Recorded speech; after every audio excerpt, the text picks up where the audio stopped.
Hoje nós devemos, com a graça de Deus, terminar essa série de 3 mensagens sob o título Quero o Divórcio.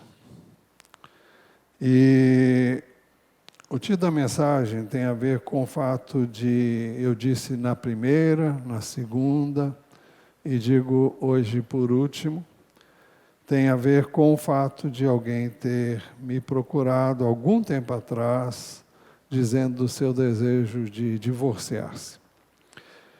Nos domingos anteriores, trouxemos esse assunto à luz do ensino de Jesus em Mateus 19, 3 a 12, principalmente, onde Jesus respondeu a 2 perguntas que lhe foram feitas. A primeira, diz o texto, alguns fariseus se aproximaram de Jesus e, testando, perguntaram: é lícito o homem repudiar a sua mulher por qualquer motivo? Então Jesus respondeu: vocês não leram que o Criador desde o princípio os fez homem e mulher? E que diz, por isso o homem deixará o seu pai e a sua mãe e se unirá à sua mulher, tornando-se os dois uma só carne? De modo que já não são mais 2, porém uma só carne. Portanto, que ninguém separe o que Deus ajuntou. Eu disse que Jesus respondeu a 2 perguntas. A segunda pergunta foi a seguinte: então por que Moisés ordenou dar uma carta de divórcio e repudiar a mulher? Jesus respondeu: foi por causa da dureza do coração de vocês que Moisés permitiu que vocês repudiassem a mulher, mas não foi assim desde o princípio. Eu, porém, lhes digo, quem repudiar a sua mulher, não sendo por causa de relações sexuais ilícitas e casar com outra, comete adultério. Os coríntios também fizeram ao apóstolo Paulo, por escrito, várias perguntas sobre o casamento, inclusive sobre a questão do divórcio. No domingo passado nós vimos que o apóstolo respondeu quanto ao que vocês me escreveram, 1 Coríntios 7, 1. Primeiro, é bom que o homem não toque em mulher, dissemos que era uma maneira do apóstolo Paulo dizer que seria bom que o homem não se casasse. Em segundo lugar, ele disse, digo que por causa da imoralidade cada homem tem a sua esposa, e cada mulher tem o seu próprio marido. Em terceiro, ele ordenou que o marido conceda à esposa o que lhe é devido, e também, de igual modo, a esposa ao seu marido. Está falando da relação íntima que um deve ao outro. Em quarto lugar, ele explicou que a esposa não tem poder sobre o seu próprio corpo, e sim o marido. E também, de igual modo, o marido não tem poder sobre o seu próprio corpo, e sim a esposa. Em quinto lugar, ele ordenou aos cônjuges, não se privem um ao outro, a não ser, talvez, por mútuo consentimento, por algum tempo, para se dedicarem à oração. Depois, retomem a vida conjugal, para que Satanás não tente vocês por não terem domínio próprio. Em sexto lugar, já vimos isso também na semana passada, ele afirmou que o que ia dizer não era um mandamento, mas uma concessão. E digo isso como concessão e não como mandamento. E ele diz qual é essa concessão. Ele disse, sétimo, gostaria que todos os homens fossem como eu. No entanto, cada um tem de Deus o seu próprio dom. Um, na verdade, de um modo, outro de outro. Quando Jesus falou sobre o divórcio, depois de ouvir o ensino de Jesus sobre a indissolubilidade do casamento, Mateus 19, 10 e 12, os discípulos de Jesus disseram, se essa é a situação do homem em relação à sua mulher, não convém casar. Jesus, porém, lhes respondeu, nem todos são aptos para aceitar este ensinamento, mas apenas aqueles a quem é dado. Se você quiser mais detalhes, leia o último verso, eu não vou ler agora. Em oitavo lugar, o apóstolo voltou a insistir: e aos solteiros e às viúvas digo que lhes seria bom se permanecessem no estado em que também eu vivo. Por aqui nós ficamos sabendo que ele era solteiro ou viúvo, mas provavelmente a segunda situação. Mas em nono lugar ele advertiu: mas se não conseguem se dominar, que se casem, porque é melhor casar do que arder em desejos. Isso nós vimos nas duas últimas mensagens, nos 2 últimos domingos. Depois disso, ele introduz, então, a questão do divórcio nos versos seguintes, que é o que vamos tratar agora, de maneira bem breve também. Ele se dirige aos que escolheram casar, ou aos que vierem a escolher casar-se. Então, em primeiro lugar, temos uma orientação para os cônjuges cristãos. Quando o marido e a mulher, o homem e a mulher são cristãos. Então, ele repete o mesmo mandamento do Senhor Jesus. Aos casados ordeno, não eu, mas o Senhor, que a mulher não se separe do marido. Em outras palavras, ele disse a mesma coisa que Jesus disse no ensino, depois de lhe fazerem as perguntas que já vimos anteriormente. Por isso que Jesus ensinou: eu, porém, lhes digo, quem repudiar a sua mulher, não sendo por causa de relações sexuais ilícitas e casar com outra, comete adultério. Então, o pensamento do apóstolo Paulo era idêntico, não é que era o pensamento, ele estava seguindo exatamente aquilo que Jesus havia ensinado, e não poderia ser diferente. Mas ele coloca uma situação nova. Todavia, se alguém escolher separar-se, por isso que ele diz, mas se ela se separar, que não se case de novo. Ou que se reconcilie com seu marido, e que o marido não se divorcie da sua esposa. Bom, ele diz que não há possibilidade de, num relacionamento conjugal entre um cristão, quando os dois cônjuges são cristãos, de divórcio. Mas, se chegarem a um ponto de fazerem-no, que não se casem, nenhum nem outro. Então, essa é a orientação que ele dá. Você vai perguntar, por que Jesus não disse isso? Porque não lhe foi perguntado. As duas perguntas que fizeram a Jesus, Jesus respondeu de maneira bem clara. Agora, ele recebeu perguntas às quais ele está respondendo. Eu me refiro ao apóstolo Paulo. E por isso o assunto é tratado aqui e não foi tratado por Jesus. Em segundo lugar, aos que escolheram se casar, e nós temos uma orientação para o caso em que um dos cônjuges é cristão e o outro não. Que caso seria esse? Os dois se casaram, e um deles veio a se converter e o outro não se converteu. Então, é essa a colocação que ele vai fazer aqui. Ele deu, então, um mandamento ao cônjuge cristão. Aos outros, aqueles que, quando os cônjuges não são cristãos, mas um apenas, aos outros digo eu, não o Senhor, porque o Senhor não disse nada sobre isso. Se algum irmão estiver casado com uma mulher não crente, e esta concorda em morar com ele, não se divorcie dela. Então, essa é a colocação dele.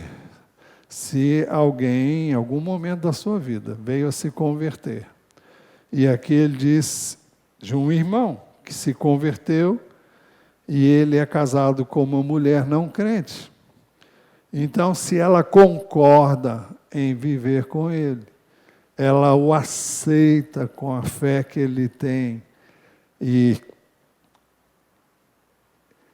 eles vivem em concordância quanto a isso, então que não se divorcie dela. E a segunda colocação é: se uma mulher estiver casada com um homem não crente. Em cada caso ele coloca, no primeiro caso, o homem crente casado com uma mulher não crente. No segundo, uma mulher crente casada com um homem não crente. Então ele diz, se uma mulher estiver casada com um homem não crente, e este concorda em viver com ela, que ela não se divorcie do seu marido. Então, as coisas são bem claras aqui.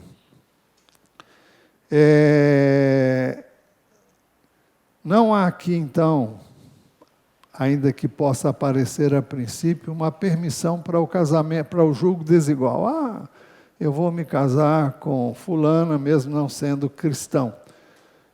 Ele já escreveu sobre isso, está registrado em 2 Coríntios 6, 14 a 15, onde ele diz assim, e aqui não há permissão para o julgo desigual, porque ele mesmo ensinou, não se ponham em julgo desigual com os descrentes.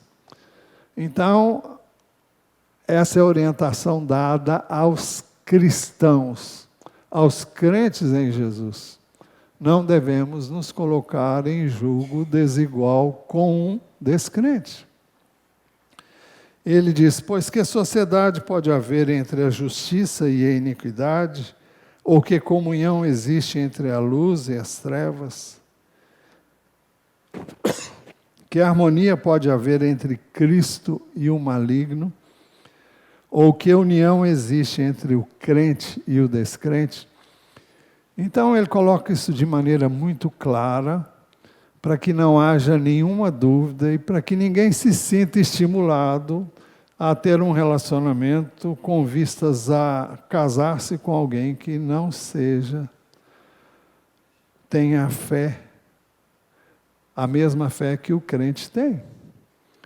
Porque isso vai ser motivo de discórdias, de dissensões, É impossível o cônjuge não crente entender a maneira de viver do cônjuge crente. A vida conjugal, já temos dito muitas vezes aqui, exige ajustes, exige adaptações, exige a necessidade de abrirmos mão de vontades próprias e pessoais, para que nós possamos viver bem um com o outro. Não há casamento sem este entendimento. Ninguém casa para viver a sua própria vida, do seu jeito, do seu modo. E isso requer ajustes, requer muito diálogo, muita conversa. Então, por isso é necessário que, se você ainda não se casou, que busque para você uma pessoa cristã e se você quer uma crente, uma pessoa crente, você deve ser um crente. Eu estou falando isso no verdadeiro sentido da palavra. Não basta ter o título de crente. Não basta ter sido batizado nas águas. Não basta que a pessoa venha à igreja. É preciso que ela seja crente. Agora é preciso que você primeiro seja crente. E se você é crente, você vai buscar uma pessoa crente. E não uma pessoa meio lá, meio cá. Então, Então não há aqui uma permissão para que haja casamentos em julgo desigual. Todavia, ele está regulamentando uma situação que existe. Dia após dia, muitos casais, um se converte, o outro não. Então, não há necessidade de haver divórcio por causa disso. Se o outro cônjuge aceita o que se converteu com a sua fé e aceita viver com ele, tendo ele uma fé como a que ele tem em Jesus, então não se separe. Vale tanto para o homem como para a mulher. Este ensino se aplica, repito, quando um cônjuge se converte e o outro não. Ele explicou também que não há impureza no casamento se apenas um dos cônjuges se torna cristão. Ele diz, porque o marido não crente é santificado no convívio da esposa, e a esposa não crente é santificada no convívio do marido crente. Se não fosse assim, os filhos de vocês seriam impuros, porém agora são santos. Por que ele escreve isso? Com certeza ele está pensando em alcançar também com essa palavra alguns judeus. No passado, quando o povo de Deus voltou à terra prometida, descobriu-se entre eles muitos que haviam se casado com mulheres idólatras e haviam constituído famílias com elas. E naquela época houve um pacto para que então se separassem, porque a palavra de Deus ensinava que você não devia se pôr num julgo desigual com uma pessoa que não tem a mesma fé que você. Não cabe a mim dizer se o que eles fizeram está certo ou errado. No contexto do Velho Testamento, não há um ensino dizendo que isso não podia, nem que podia ser feito. Eles fizeram assim, simplesmente registro o que aconteceu. E agora o apóstolo Paulo está dizendo, olha, se você vier se converter e você tem uma família, não se desfaça da família. Seus filhos não são impuros porque o outro não se converteu. Então, isso para quebrar um pensamento judaico que possivelmente prevalecia ainda até aquela época. E é claro que ele está escrevendo para os cristãos de Corinto, que não eram necessariamente judeus, mas possivelmente muitos judeus estavam ali entre eles. Então, ele está dizendo que os filhos deste casamento não são impuros. E quando ele diz que a mulher, ele diz assim,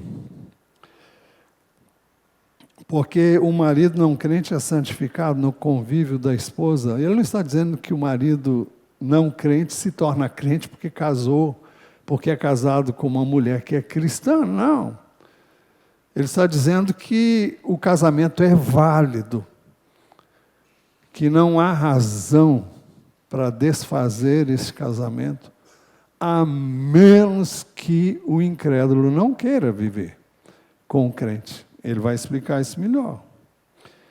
Então, porque o marido não crente é santificado no convívio da esposa, e a esposa não crente é santificada no convívio do marido crente.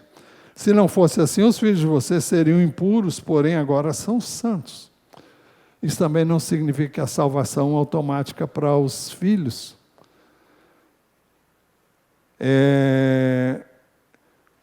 Cada um é responsável diante de Deus e vai dar conta de sua vida diante de Deus.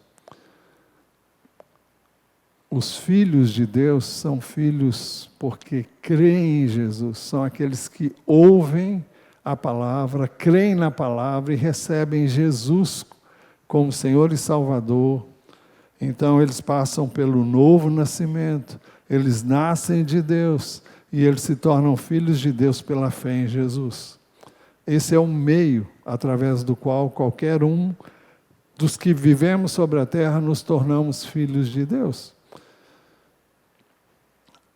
O apóstolo João, escrevendo no Evangelho de João, diz que Jesus veio para os seus e os seus não o receberam, mas a todos quantos o receberam, aos que creem no seu nome, deu-lhes o poder de serem feitos filhos de Deus, a saber, aos que creem no seu nome. Mas ele explica ainda no versículo 15, se o cônjuge incrédulo quiser o divórcio, por causa da conversão do outro, o cônjuge cristão deve permitir.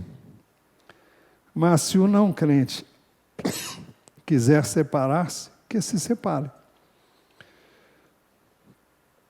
Eu estava pensando no casamento dos meus pais, e meu pai se converteu em 1945. Depois de procurar Jesus em todos os lugares, aliás, procurar um encontro com Deus em todos os lugares, ele finalmente encontrou em Jesus.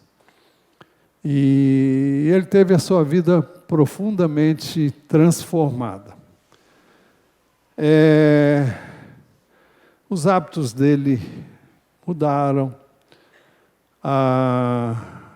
as prioridades dele mudaram. E minha mãe sentiu isso demais.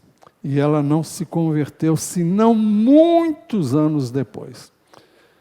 Às vezes eu penso que faltou ao meu pai mais sabedoria, mas naqueles tempos eu creio que esses assuntos não eram tão bem tratados como talvez devessem, não sei.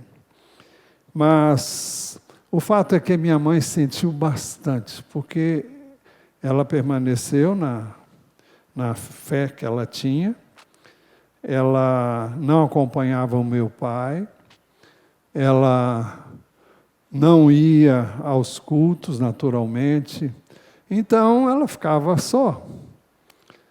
E ele, em outras palavras, ele não deu à minha mãe a atenção que talvez ela precisasse e devesse ter, ainda que ele fosse coerente com o que ele entendeu. Ele se debruçou na fé e ele abraçou a sua fé de uma maneira total. Foi uma imersão total e isso não foi bem administrado, talvez, não foi bem compreendido. E eu dou graças a Deus porque minha mãe não se separou dele e nem ele dela, né? E minha mãe finalmente, muitos anos depois, eu não sei, foi em 74, quantos anos se passaram, de 45 para 74, 30, 40 anos mais ou menos? Eu não sei, não fiz essas contas não. Mas minha mãe, nós perdemos um irmão, e quantos? E eu perdi um irmão num acidente lá em Brasília, e minha mãe ficou muito quebrantada com isso. E ela concordou em participar de um culto onde havia uma pregação do Evangelho. Eu não sei quantos aqui conheceram o pastor Enéas Tonini. Alguém conheceu ele? Só tem gente nova aqui, né? Mas ela foi numa conferência evangelística em uma igreja lá em Santa Efigênia, onde ele pregou e ela entregou a vida dela a Jesus. Passaram-se muitos anos, né? Até que isso acontecesse, mas aconteceu. Então, depois disso, ela ainda viveu praticamente 23 anos, até que o Senhor a chamou para estar com ele. Mas o meu nome foi dado por causa do apóstolo Paulo. Eu tive um irmão que faleceu, ele chamava Carlos Estevão, e era por causa de Estevão. E os outros irmãos vieram a Cristo depois, e a minha irmã nunca chegou a se filiar a uma igreja, mas ela confessou a Jesus em vida. E assim as coisas aconteceram. E eu disse isso para mostrar mostrar a necessidade daquilo que o apóstolo está dizendo. Se o cônjuge incrédulo quiser o divórcio por causa da conversão do outro, o cônjuge cristão deve permitir, mas se o não crente quiser separar-se, que se separe. Dou graças a Deus porque isso não aconteceu com os meus pais, e porque a família permaneceu unida apesar de tudo. E o importante aqui é frisar que a iniciativa do divórcio deve ser sempre do cônjuge incrédulo e nunca do cristão. O cônjuge cristão deve dar um bom testemunho para o cônjuge não cristão. Ele não deve dar motivo algum para o cônjuge incrédulo querer separar-se. O que não pode é ele fazer o que é errado para ficar bem com o incrédulo e nem dar motivo para o incrédulo falar, não quero mais viver com você porque a sua maneira de proceder o incrédulo normalmente não diria isso, mas se a sua vida não é compatível com o Evangelho de Jesus, então você está dando um mau testemunho, e nesse caso você não é a pessoa inocente, e você não é a pessoa que vai estar livre. Mas se de todo o cônjuge incrédulo não aceitar o cônjuge cristão por causa da sua fé,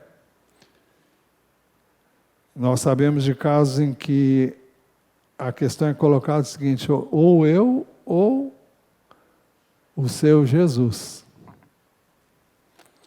Mas ainda assim, o crente não deve fazer com que o cônjuge saia. Mas se de todo não for possível, então que ele tome essa iniciativa. Nunca deve ser da parte do crente. E sim por causa de uma mudança para melhor e não para pior, né? Se de todo não houver mesmo jeito, o texto diz, neste caso, o cônjuge cristão fica livre da aliança conjugal. O texto diz, em tais casos não fica sujeito à servidão nem o irmão, nem a irmã. Veja que ele está falando do crente, do irmão e da irmã.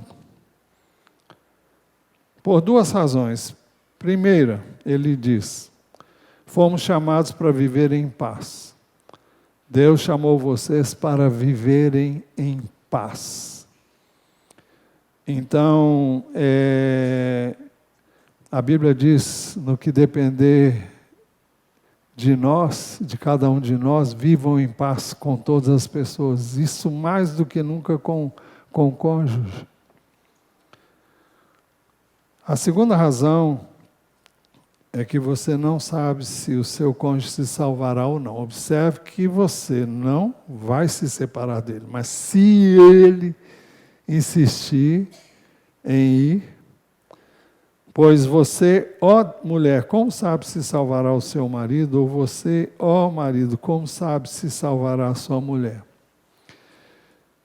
Você não tem que viver uma vida de guerra, de conflito, se a outra pessoa não quer viver com você. Você não vai obrigá-la a isso. Não há como fazer isso.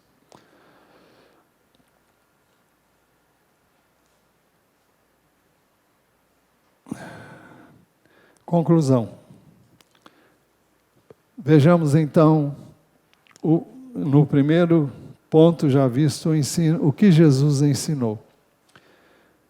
Jesus ensinou que Moisés permitiu o divórcio por causa da dureza de coração do ser humano.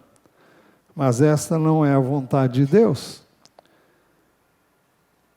Os fariseus perguntaram, por que Moisés ordenou dar uma carta de divórcio e repudiar a mulher? Jesus respondeu, foi por causa da dureza do coração de vocês que Moisés permitiu que vocês repudiassem a mulher. Mas não foi assim desde o princípio. É quando a dureza de coração impede que as pessoas façam a vontade de Deus. E a vontade de Deus é muito clara. O que Deus uniu, que o homem não separe. Independente de... Muitas pessoas, depois que se casam, eu fiz uma escolha errada. Certo ou errada, foi feito. Querendo ou não, você está unida ou você está unido ao seu cônjuge pelo Senhor. Porque quando você coabitou com ele, você se tornou uma só carne com essa pessoa. Então, somente a dureza de coração é que se fez, por isso que se fez necessário o divórcio. Eu, porém, lhes digo que quem repudiar a sua mulher, não sendo por causa de relações sexuais ilícitas e casar com outra, comete adultério. Em segundo lugar, o que o apóstolo Paulo ensinou? O divórcio é permitido para quem é duro de coração. Ou seja, o cônjuge incrédulo. Mas o duro de coração não pode ser o crente. Então, se mal comparado, o judeu que se separava da sua mulher, ele estava mostrando que era duro de coração em relação a Deus e aos propósitos de Deus. Essa atitude não pode ser esperada do cônjuge crente. Sim, ela pode ser uma característica do incrédulo, que não conhece a Deus, não teme a Deus e não está nem aí para nada. Mas, se o não crente quiser separar-se, que se separe. Em tais casos não fica sujeito à servidão nem o irmão nem a irmã. Deus chamou vocês para viver em paz. Assim, o ensino de Jesus para quem teme a Deus eu, porém, lhes digo, quem repudiar sua mulher, não sendo por causa de relações sexuais ilícitas e casar com outro, comete adultério. E o ensino de Paulo para o cristão é o mesmo. Aos casados ordeno, não eu, mas o Senhor, que a mulher não se separe do marido. E depois ele diz que o marido não se separe da sua esposa. Com isso, temos concluído estas 3 séries, essas 3 mensagens dessa série, e espero com isso ter trazido luz. Nós vivemos tempos difíceis e o que mais temos necessidade como igreja é de lares bem fundamentados, e a única maneira de fundamentar os nossos lares e fortalecer os nossos lares é através da oração, é através da busca diária da palavra de Deus. E é através da busca de soluções para situações que todo casal vive uma ou outra ocasião, ou muitas vezes, né, ao longo do casamento. Então, não há nada impossível para Deus. Se os dois querem, se os dois estão dispostos a andar na luz como Deus está na luz, então mantemos comunhão uns com os outros. E o sangue de Jesus, seu Filho, nos purifica de todo pecado. Que então busquemos a vontade de Deus em todo o tempo e o tempo todo, sabendo de antemão que sem Ele nós nada podemos fazer. A vida cristã foi planejada para vivermos nele, por meio dele e através dele. Então não tente fazer com as suas mãos aquilo que Ele quer e deseja fazer. E Ele nos mostra isso através das Escrituras, através da nossa relação com Ele diária.